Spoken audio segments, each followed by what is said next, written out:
My name is Elijah King. I go to Southside Church of Christ in Rogers, Arkansas. Do not worry. That's in Matthew 6:25. What do I have to say about this? Wow, thanks. What am I supposed to do with this? And I bet a lot of us can agree with this. I get pretty worried at times. I was worried to get up here. You know why I got sent up here? Because I didn't go down there. That's why. I bet we're thinking, don't worry. That's horrible advice. Why shouldn't I worry? How am I not supposed to worry? That's the question that we're asking. And I'll tell you how Jared, a preacher here at Crusoe, and my own preacher in Rogers, went about this with me. He asked me to come to Crusoe. Okay. But he didn't tell me I'd be preaching until after I paid. Thanks, Jared. So naturally, I got a little worried. But I'll tell you what else I'm worried about. I'm worried about leaving this podium. And I'm also worried about tomorrow and the day after that and so on. What's going to happen? What chances will I have to take? Yet in the text, it says, do not worry about tomorrow. Tomorrow will worry about itself. Each day has enough trouble on its own. I would take this to heart. I would try to live this out. But it's difficult. It's hard to truly trust this. Did you know? In 2020, 62% of people reported in a survey that they had anxiety disorder, and an estimated 31% of adults have anxiety. It's the most common mental disorder out there right now. And I don't hear a lot of this in the church, whether it be in sermons or in song, but it'd be a little bit weird to hear. I mean, imagine you're in children's church, and you're going, this little light of mine, I'm gonna let it shine all the time, let it shine. Drown yourself in worry, self-doubt, and fall into a deep depression. No, I'm gonna let it,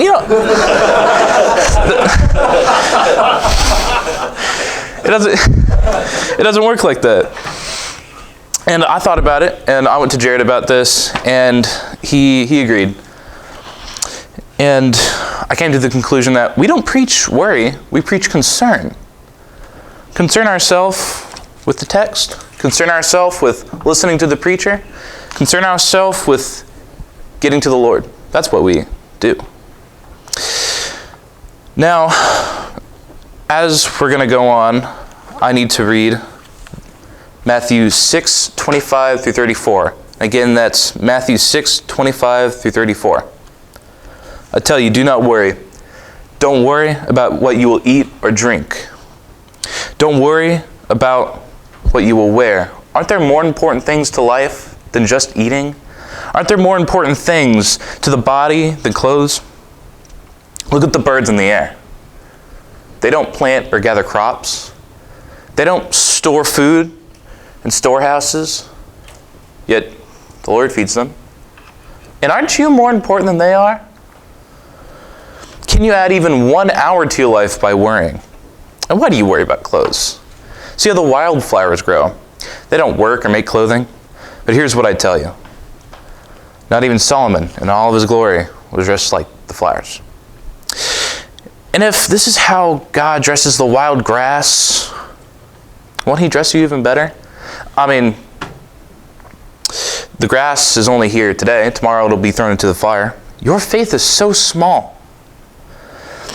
So don't worry. Don't say, what will we eat, or what will we drink, or what will we wear? People who are ungodly run after these things. Your Father who is in heaven knows that you need them. But put God's kingdom first. Do what he wants you to do. Then all these things will be given to you. So don't worry about tomorrow. Tomorrow will worry about itself. Each day has enough trouble on its own. Jesus preached many analogies and parables, and I decided, why not take a crack at it? So here we are. A farmer's seeds take long to grow, maybe a season, maybe a year. So don't worry whether it will grow, but be concerned about what won't make it grow.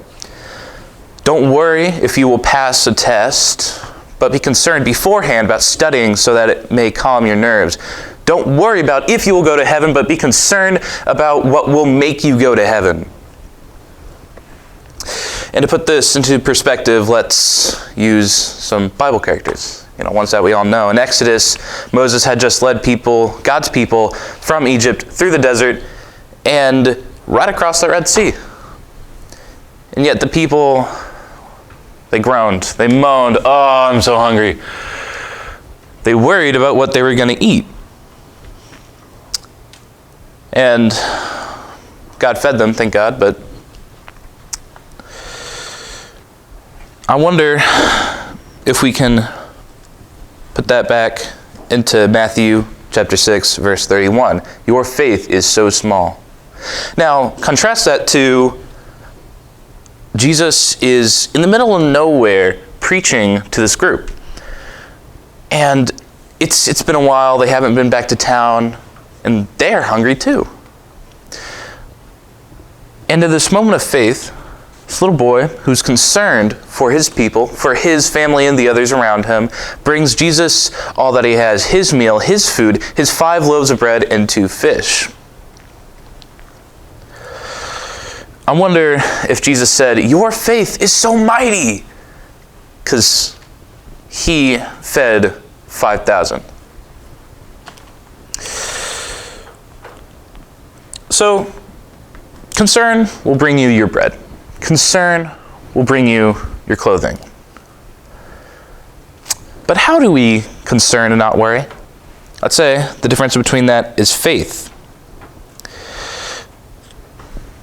Concern yourself in faith. Again, concern yourself in the Word.